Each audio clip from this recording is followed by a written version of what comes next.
বনি ইসরাইলের 3 জন ব্যক্তি ছিল, মুসিবতের মধ্যে পড়েছে। দেখেন দোয়ার কারণে, গুনাহ বর্জন করার কারণে আল্লাহ তাআলা কত বড় মুসিবত থেকে হেফাজত করে।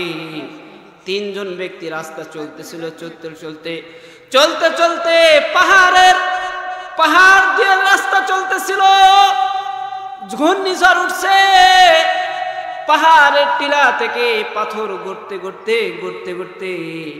পাথর গড়তেছে। আর বনি ইসরায়েলের 3 জন ব্যক্তি ঘূর্ণিঝড়ের কারণে তারা একটি গুহার মধ্যে আশ্রয় নিয়েছে।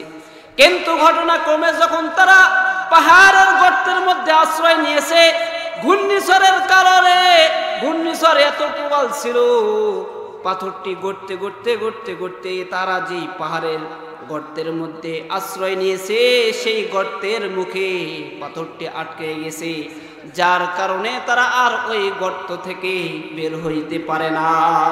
মুসিবত বাড়ছে না কমছে? শেষ করে মুসিবত বাড়ছে না কমছে? পাহাড়ের গর্তে আশ্রয় নেওয়ার জন্য ঢুকছে, এইদিকে পাথর এসে পাহাড়ের গর্তের মুখ বন্ধ হয়ে গেছে, তারা আর বের হইতে পারে না। মুসলমান বন্ধুরা রে আমার, তারা এখন চিন্তা করলো, হাই আমরা তো গর্তের মধ্যে আটকে পড়ে গেছি, মুসিবতের মধ্যে পড়ে গেছি, এই মুসিবত থেকে তো আমরা আর রেহাই পাবো না। তাহলে আমরা সকলে নিজ নিজ নেক আমলগুলো দ্বারা, ভালো আমল দিয়ে আল্লাহর কাছে দোয়া করি। যদি আল্লাহর কাছে দোয়া করি তাহলে আল্লাহ তাআলা এই পাথরকে সরায় দিতে পারবেন কিনা? বলেন, আল্লাহ পাথরকে সরায় দিতে পারেন কিনা? তারা চিন্তা করতেছে আমাদের গায়ে তো এই শক্তি নাই যে আমরা এই পাথরকে সরায় দিব, কিন্তু আমার রবের তো সেই শক্তি আছে। আমার রব ইচ্ছা করলে এই পাথরটাকে সরায় দিবে, আমার রবের সেই সক্ষমতা আছে। কাদেরে কুদরত দারি গরছে খাহি আপনি, মুর্দারা তো জান বখশি জিন্দারা বেজা কুরি। আল্লাহু আকবার বলেন। আল্লাহ তাআলা তো জীবিতকে মৃত্যু দান করতে পারেন, আবার মৃত ব্যক্তিকেও জীবিত করতে পারেন। তো পাহাড়ের গর্তে যখন পাথর আটকায় গেছে, তারা মুসিবতের মধ্যে পড়ে গেছে 3 জন ব্যক্তি। এখন মুসিবত থেকে রেহাই পাওয়ার জন্য আল্লাহ তাআলার কাছে প্রত্যেক ব্যক্তি নিজ নিজ আমল দ্বারা, নেক কাজ দ্বারা তারা আল্লাহ তাআলার কাছে দোয়া করতেছে যে আল্লাহ আমাদেরকে এই পাহাড়ের গর্ত থেকে আমাদেরকে পরিত্রাণ দেন। আল্লাহর পয়গম্বর সাল্লাল্লাহু আলাইহি ওয়াসাল্লাম সরকারে দু আলম নবী মুহাম্মদুর রাসূলুল্লাহ সাল্লাল্লাহু আলাইহি ওয়াসাল্লাম নবী সাহাবায়ে কেরামদেরকে বললেন, সাহাবীরা তোমাদের মধ্যে কে আছো? আমি রাসূল আজকে তোমাদেরকে কিছু নসিহত করব, যে সর্বপ্রথম এই নসিহতগুলো নিজে মানবে, এরপর অপরকে দাওয়াত দিবে, অপরের মাঝে প্রচার করবে। সাহাবায়ে কেরাম রাদিয়াল্লাহু তাআলা আনহুম আজমাইনদের মধ্যে ছিলেন হযরত আবু হুরায়রা রাদিয়াল্লাহু তাআলা আনহু। হযরত আবু হুরায়রা রাদিয়াল্লাহু তাআলা আনহু সঙ্গে সঙ্গে মজলিসের মাঝখান থেকে হাত উঠায় বলতেছে, ওগো সরকারে দু আলম নবী, ওগো মুহাম্মাদুর রাসূলুল্লাহ, ওগো রাসূল, আমি আপনার এই শর্তে রাজি। আমি আবু হুরায়রা আপনার কাছ থেকে নসিহতগুলো শুনবো, এই নসিহতগুলো নিজে মানবো এবং অপরের মাঝে প্রচার করব। সুবহানাল্লাহ বলে। কি এত আস্তে আওয়াজ! মা বোনরা যারা আপনারা আছেন, আপনারা একটু সামনে আগে বসেন, নিজে শুনি। এই যে এই ওয়াজি তো করতেছিলাম, নিজে শোনা, অপরের মাঝে প্রচার করা। আপনারা যারা আছেন একটু সামনে আসবেন, আমরা নিজে শুনবো, অপরকে শোনার ব্যবস্থা করে দেব। মুসলমান ভাইরা রে আমার, মুসলমান বন্ধুরা রে আমার, সরকারে দু আলম নবী যখন এই কথা বলেছেন, আবু হুরায়রা রাদিয়াল্লাহু তাআলা আনহু দাঁড়িয়ে গেছেন। আল্লাহর পয়গম্বর আবু হুরায়রাকে নিজের কাছে নিয়ে নিয়েছেন। আবু হুরায়রার একটা একটা আঙ্গুল করে গণনা করে, 5টা আঙ্গুল গণনা করে আবু হুরায়রাকে বলে, আবু হুরায়রা, আমি রাসূল তোমাকে 5টা নসিহত করলাম, এই 5টা নসিহত যদি তুমি মানো, আমল করো এবং অপরের মাঝে পৌঁছায় দাও, তাহলে আবু হুরায়রা তুমি কিন্তু আল্লাহর প্রিয় বান্দা হয়ে যাবা। সুবহানাল্লাহ বলে। মুসলমান বন্ধুরা রে আমার, হযরত আবু হুরায়রা রাদিয়াল্লাহু তাআলা আনহু হাদিসটি বর্ণনা করেন। আল্লাহর পয়গম্বর 1 2 3 4 5 এইভাবে গণনা করে আবু হুরায়রাকে নসিহত করতেছেন। সর্বপ্রথম যেই নসিহতটা আল্লাহর পয়গম্বর বললেন, আল্লাহর পয়গম্বর বলেন, আবু হুরায়রা সর্বপ্রথম নসিহত হলো ইত্তাকিল মাহারিমা তাকুন আবাদান নাস। আল্লাহু আকবার বলেন। মুসলমানের আওয়াজে জোরে বলেন আল্লাহু আকবার, আরো জোরে বলেন আল্লাহু আকবার। আল্লাহর পয়গম্বর বললেন ইত্তাকিল মাহারিমা তাকুন আবাদান নাস।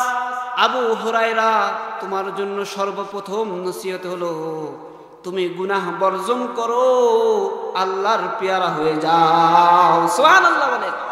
তাহলে আল্লাহর প্রিয় হওয়ার জন্য সর্বপ্রথম কথা হলো কি? গুনাহ বর্জন করা। কি বর্জন করা বলেন? আমাদের গুনাহ আছে না নাই?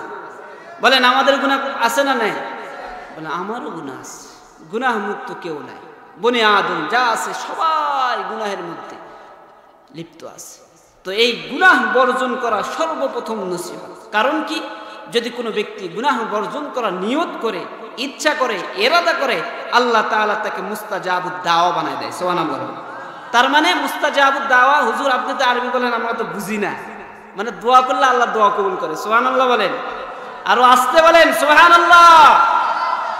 তো এই জন্য আমাদের গুনাহ বর্জন করার ইরাদা, ইচ্ছা করার দরকার আছে না নাই? কবে? মরার একদিন আগে। কবে বলেন? কবে বলেন? যুব সমাজ অনেক চালাক, ওরা বলে না, কারণ বললে তো আজ থেকেই গুনাহ বর্জন করতে হবে। কি যুব সমাজ? কবে থেকে? এখন থেকে, এই মুহূর্ত থেকে আমরা গুনাহ বর্জনের নিয়ত করলাম ইনশাআল্লাহ। দেখেন তো আশপাশ কি আসতে বলে ইনশাআল্লাহ, জোরে বলেন ইনশাআল্লাহ। অনেকে ফাঁকি দেয়, আমাকেও ফাঁকি দেয়, আশপাশে যারা আছে তাদেরকেও ফাঁকি দেয়, মনে মনে বলে ইনশাআল্লাহ এই পর্যন্ত, বাকি এই মজলিস থেকে বের হলে নাই। এমন পাবলিক আছে না নাই? এই যুবকরা কথা বলেন, এমন পাবলিক আছে না নাই? হ্যাঁ, তো এমন ইনশাআল্লাহ বলা যাবে, এই যে আসতে বলা যাবে। হ্যাঁ, মুসলমান বন্ধুরা রে আমার, আল্লাহর পয়গম্বর সাল্লাল্লাহু আলাইহি ওয়াসাল্লাম বলেন যদি কেউ গুনাহ বর্জন করার ইচ্ছা করে, ইরাদা করে, তাহলে আল্লাহ তাআলা তার দোয়া কবুল করে নেয়, মুসিবত থেকে হেফাজত করেন। সুবহানাল্লাহ। মুসলমান বন্ধুরা রে আমার, বনি ইসরাইলের 3 জন ব্যক্তি ছিল, মুসিবতের মধ্যে পড়েছে। দেখেন দোয়ার কারণে, গুনাহ বর্জন করার কারণে আল্লাহ তাআলা কত বড় মুসিবত থেকে হেফাজত করে। 3 জন ব্যক্তি রাস্তা চলতেছিল, চলতে চলতে পাহাড় দিয়ে রাস্তা চলতেছিল, ঘূর্ণিঝড় উঠছে, পাহাড়ের টিলা থেকে পাথর গড়তে পাথর গড়তেছে। আর বনি ইসরায়েলের 3 জন ব্যক্তি ঘূর্ণিঝড়ের কারণে তারা একটি গুহার মধ্যে আশ্রয় নিয়েছে।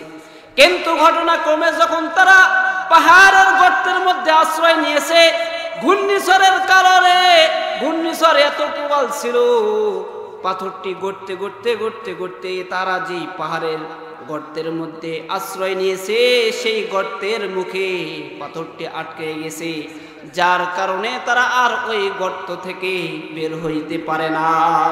মুসিবত বাড়ছে না কমছে? শেষ করে মুসিবত বাড়ছে না কমছে?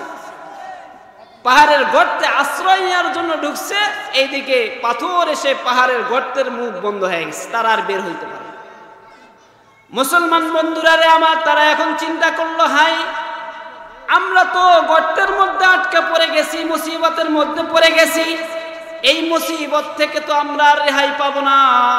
তাহলে আমরা সকলে নিজ নিজ নেক আমলগুলো দ্বারা, ভালো আমল দিয়ে আল্লাহর কাছে দোয়া করি। যদি আল্লাহর কাছে দোয়া করি, তাহলে আল্লাহ তাআলা এই পাথরকে সরায় দিতে পারবেন কিনা? বলেন আল্লাহ পাথরকে সরায় দিতে পারেন কিনা? তারা চিন্তা করতেছে আমাদের গায়ে তো এই শক্তি নাই যে আমরা এই পাথরকে সরায় দিব, কিন্তু আমার রবের তো সেই শক্তি আছে। আমার রব ইচ্ছা করলে এই পাথরটাকে সরায় দিবে। আমার রবের সেই সক্ষমতা আছে। কাদেরে কুদরতুদারি, কাদেরে কুদরতুদারি গরছে খাহি আপনি, মুর্দারা তো জান বখশি জিন্দারা বেজা কুরি। আল্লাহু আকবার বলেন। আল্লাহ তাআলা তো আমাদের দ্বিতীয় মেহমান আসছে, আমি দেরি করব না, এখনই শেষ করতেছি। যে আল্লাহ তাআলা তো জীবিতকে মৃত্যু দান করতে পারেন, আবার মৃত ব্যক্তিকেও জীবিত করতে পারেন। তো পাহাড়ের গর্তে যখন পাথর আটকায় গেছে, তারা মুসিবতের মধ্যে পড়ে গেছে তিনজন ব্যক্তি। এখন মুসিবত থেকে রেহাই পাওয়ার জন্য আল্লাহ তাআলার কাছে প্রত্যেক ব্যক্তি নিজ নিজ আমল দ্বারা, নেক কাজ দ্বারা তারা আল্লাহ তাআলার কাছে দোয়া করতেছে যে আল্লাহ আমাদেরকে এই পাহাড়ের গর্ত থেকে আমাদেরকে পরিত্রাণ দেন। ইনশাআল্লাহ এই তিনজন ব্যক্তি তাদের নেক কাজ দ্বারা, নেক আমল দিয়ে সেই জামানায় তারা এই গর্ত থেকে অলৌকিকভাবে তারা বের হয়েছিল। এই বলে আমি আমার আলোচনা এখানে শেষ করছি। আখির দাওয়ানা আলহামদুলিল্লাহি রাব্বিল আলামিন।